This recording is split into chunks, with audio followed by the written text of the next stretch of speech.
Meltdown at Martha's Vineyard as the migrants are deported. Lot of people there on the island, just really emotional after a really tough, really trying couple of 44, 45 hours of dealing with immigrants. And so we're going to talk about this today because they were crying all over the place. But CNN had this really interesting headline that captivated a lot of people, saying that the people on the island at Martha's Vineyard said that the immigrants enriched us, which sounds like a very beautiful experience. They were reporting over there saying that after the 44-hour visit, that there was a mark left on the island.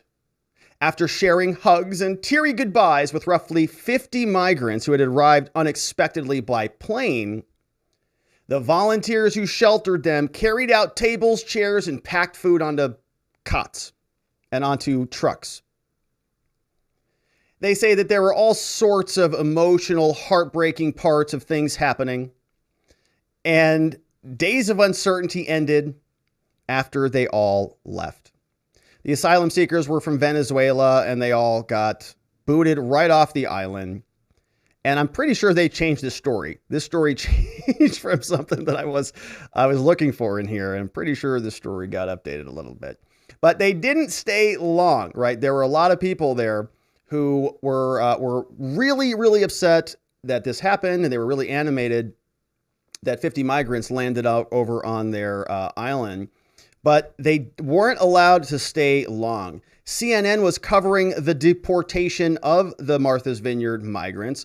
And they noted that this happened relatively quickly. You know, the migrants were there. They landed on a surprise plane from Ron DeSantis before being just evacuated quickly. Here's what that looked like. After less than 48 unexpected hours in Martha's Vineyard, nearly 50 Venezuelan migrants were given a warm send-off. Volunteers embracing each person as they boarded buses. Then ferries, and onto the next part of their long journey. Their unannounced... That's pretty quick. They just landed, and look at all those things that had to happen for them to go. So they have a nice send-off party. We had already heard from several of these individuals. They get onto buses, they get onto ferries, they get onto other buses, and then they land over there in Cape Cod, many, many miles away from the rich people on Martha's Vineyard. Gone after less than 48 hours, and a big shock for many people. Now, you can see that the scene on Martha's Vineyard was one of high emotions. We have this woman who was residing on the island, resides on the island, very upset that the Martha's Vineyard migrants had to go. And this woman is so emotional, you can just see it in her face. The meaning of this experience and how close it hit her heart. Watch the sad, somber frown on her face as she waves goodbye to her temporary distraction.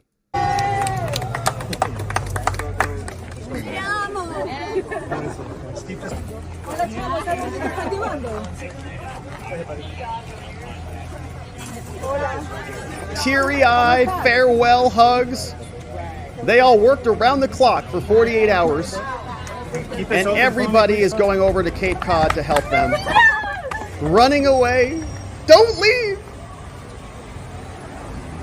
Many headed for Florida cities. And you can see the emotions right here. And you see all these people in the background just waving and cheering and so emotionally just touched by this entire experience. The frowns, the sadness as they leave. Now, a lot of that was taking place all over the island. Here was another clip. This woman also extremely emotional that the migrants are leaving Martha's Vineyard. And we had heard from her previously. She had something to say to the media. And before the migrants left, after they left, she was very upset about it. Here's what she had to say. Heart breaks for them because they were not the first priority. They're in my heart forever. I don't know what else to say. So this woman This woman says that the migrants were in her heart. They're always going to be in her heart. They're never going to leave because they were there and they're bonded now in crisis and hardship. Forever. I don't know what else to say. Extremely emotional. This CNN anchor is somebody who is sort of laughing at her, says, yeah, it was only like 48 hours, but listen. So it was only 2 days, but there was a real connection maybe between the people here on Martha's Vineyard and those Venezuelan migrants. Yeah, only 2 days, but like they were bonded, and that lady's whole life is emotional, and she's just doesn't even know what to do with herself. Now, the woman, of course, is very, very, struck by this experience. She says that they're never going to leave her heart, but of course, that's as long as they leave her house. She previously said that she doesn't want them on the island. When asked a hard question by the media, they said, what's the biggest challenge? She said, well, they've got to go. So, what are the most difficult challenges right now? The difficult challenges are got to go. we have, at some point in time, they have to move from here to somewhere else. Yeah, they got to go somewhere else. We don't have the services to take care of 50 immigrants, and we certainly don't have housing. We're in a housing crisis as we are on. No services, no housing, no capability to deal with migrants. And so you can't stay here, but as long as you go somewhere else, you're always going to be in my heart. Hopefully that matters. I don't know what kind of value that brings to be in this woman's heart, but maybe the migrants will be happy about it. Now, since they're so emotionally connected, they needed to make sure that they got these immigrants off of their island by bringing in 125 Massachusetts National Guards members who were activated to go help remove them. Amelia Ikeda at NBC said, happening now. Migrants flown into Martha's Vineyard by Florida's governors are boarding buses. 125 National Guard members activated to assist, which is pretty amazing because there was only 50 migrants. So it's over a 2-to-1 ratio, National Guard to migrants. Pretty amazing. And that's all that empathy and diversity and love from the Martha's Vineyard Wine Moms, who are, of course, very caring, accepting in their sanctuary cities. The immigration concerns are not just limited to Martha's Vineyard. Other cities, other states around the country are now also starting to feel the effects that Arizona and Texas and other states have felt for decades. And they're complaining about it. Muriel Bowsers, Washington, D.C.'s mayor, posted this in a statement, said that Texas is a border town, and in Washington, D.C., they're not like Texas. We're not a border town. We don't have an infrastructure to handle this type of a level of immigration to our city. But we'll create a new normal here in our infrastructure and have a humane welcome for people and an efficient, service provision. But we don't have the ability. We're not Texas. We're not Texas. We're Washington, D.C. We're not a bunch of cowboy yokels who do this, that, and the other here. We have real problems to deal with, like pronouns and, stuff like that. So we can't possibly be left to our own devices to figure this out. We need help from the federal government. But you can see now, this is just a small sliver of the problem, right? They had, 11,000, 12,000 people come through their area? How many have come through Texas? How many people sat under a bridge in Texas due to the Biden administration and what they did to those Haitian migrants? A lot.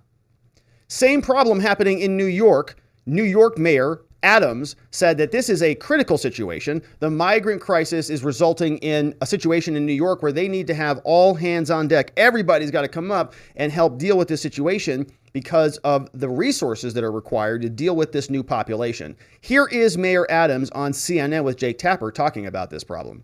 So more than 11,000 asylum seekers have passed through New York shelter system since May, including roughly 2,500 bused to New York from Texas. You have warned that New York is, quote, nearing its breaking point, and you've talked about maybe bringing cruise ships to temporarily shelter these migrants. What help do you need from President Biden? Martha's Vineyard, and now cruise ships. Biden and the federal government right now that you aren't already getting? And how much longer can New York continue without more resources? Well, we should be clear that this is, as I stated, a humanitarian crisis created by human hands. And it is an all hands on deck moment where we're all supposed to come together and coordinate. Coordination during a crisis is something that we must do together. And that's the federal government, that is also the governor of the state of Texas, as well as the governor of the state of Florida. We should not be really treating other cities and municipalities in the manner that we're witnessing now. And so we need resources for housing, resources to make sure that we could properly give people the medical care, all of the basic necessities that you would give new arrivals that enter a city. Okay, so the next question that's going to come from Tapper is about, I believe, is going to be about those resources. Okay, Mayor Adams just got done talking about all these resources: healthcare, housing, food, supply, school, educate, all of this, right? Very important stuff. He's the mayor.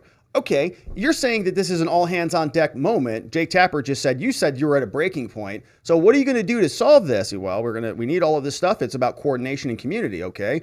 But what about this influx? When are you going to run out of resources? And listen to how this sort of solution is proposed. It's just sort of a denial. It's like, we're not going to run out of resources because the law says we can't. How long until you run out of resources for these migrants? We're not. The law says we can't, so we won't. Well, we're not. We're going to follow the law, and as well as our moral obligation responsibilities. It's going to be challenging. We're experiencing the challenges in doing so, but we're obligated by law here in the city of New York. As has been mentioned over and over again, this is a right to shelter city, and we're going to fulfill our obligations. Okay, right to shelter. If you're there, you have a right to shelter in New York, is what he said. So there will not be a resource problem because it's illegal to have a resource problem. And they have to follow the law. So therefore, there's no problems. Which I have to tell you, I didn't know that you could do that in government. If you just passed a law, things just work out because the law says so, which is pretty amazing. I mean, maybe he should be president and just pass laws and just solve everything, because that's all you have to do is just, well, are you going to run out of resources with the thousands of people who you say are causing a breaking point? No, it's not going to be a problem. We have laws against that. Oh, all right. Well, great interview, I guess, from Mayor Adams out of New York. So I didn't know it worked that way, but what do I know? Gavin Newsom is also shouting from the rooftops, screaming about the migrant busing saga, saying that there needs to be prosecutions or at least investigations by the U.S. Department of Justice. He's also hinting that he's going to be running for office, something we've talked a lot about on our morning walk and talks. But here's what Newsom said after Ron DeSantis sent some buses of migrants over to Florida. He wrote this over to the Department of Justice. Newsom says, "Hey, Merrick Garland over at the DOJ, I'm going to email this to you, brother." He says, "Dear Attorney General," Gavin says, "like millions of Americans, I've been horrified at the images of migrants being shipped on buses and planes across the country to be used as political props. Going to Martha's Vineyard." Yeah. And by the way, the entire Democratic Party is based on using people as political props. They label people like they're trading cards with power-ups and levels based on their orientation and demographics and all other sorts of various indicia that are difficult to keep track of. The entire organization... Somebody's knocking on the door. Hang on one second. Let me figure out what's going on.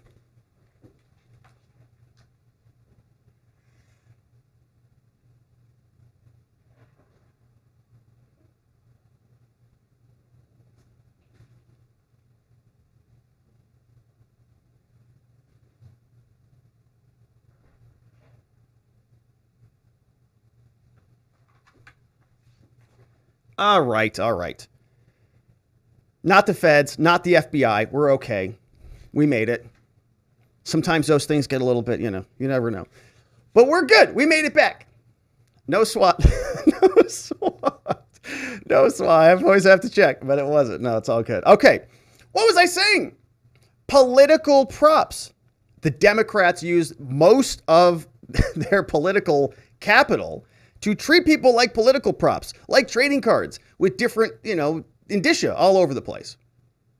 And so now Gavin Newsom is going to be upset that a bunch of migrants, not even a bunch, 50, got transported to a nice, beautiful location in Martha's Vineyard. Newsom says clearly transporting families, including children, across state lines under false pretenses is morally reprehensible, but it may also be illegal. There it is. Several of the individuals who were transported to Martha's Vineyard have alleged that a recruiter induced them, which is legal term, right, to accept the offer to travel based on false representations that they would have been transported to Boston, which is worse than Martha's Vineyard, and would receive expedited access to work authorization. The interstate travel at issue provides a basis for federal jurisdiction over this matter, right? They cross state lines. Newsom is saying they should be prosecuted accordingly. He says, accordingly, I strongly urge the U.S. Department of Justice, the U.S. DOJ, to open an investigation into possible criminal or civil violations of federal law based on this alleged fraudulent scheme. In particular, I urge the U.S. DOJ to investigate whether the alleged fraudulent inducement would support charges of kidnapping under relevant state laws, which would serve as a predicate offense for charges under the Racketeer Influence RICO provisions in the Organized Crime Control Act of 1970. It says, additionally, based on the allegations, the recruiters targeted individuals based on their national origin, and the intent appears to have been to humiliate and dehumanize them. Oh yeah, come on. Did you see them? They had beautiful clothes on. They look great. And if they were really angry, honestly, don't you think that they would have picked somebody and paraded them in front of the cameras? Like, let's be real. We know who these people are. They would have gotten the most angry person who was, very upset and willing to communicate about all of this. They would have gotten them, wouldn't they, if that person existed? Which leads me to believe that person doesn't exist. Here, accordingly, I urge the DOJ to investigate whether the alleged targeting of these individuals based on their origin is in violation of their right to equal protection under the law, whether it constitutes a civil right conspiracy in violation of U.S. code. And finally, he says, although I believe the U.S. DOJ's investigation should include these possible avenues, there may be others that the U.S. DOJ can and should pursue. I look forward to continuing to work with the administration on protecting human rights. Sincerely, Gavin Newsom over there from California, which it looks like he actually was able to type this up, which is pretty amazing. So via email, which means he must be running on a backup generator or something over there, because we know that California is basically back in the Stone Ages. But that's Merrick Garland, Attorney General, receiving a letter from Gavin Newsom over possible prosecution of Ron DeSantis, because they are very, very mad that they got completely embarrassed with the Martha Vineyard Wine Mom migrant meltdown that took place very recently. And we will, of course, continue to follow it. Thank you for subscribing and supporting the work that we do here, and for liking this video.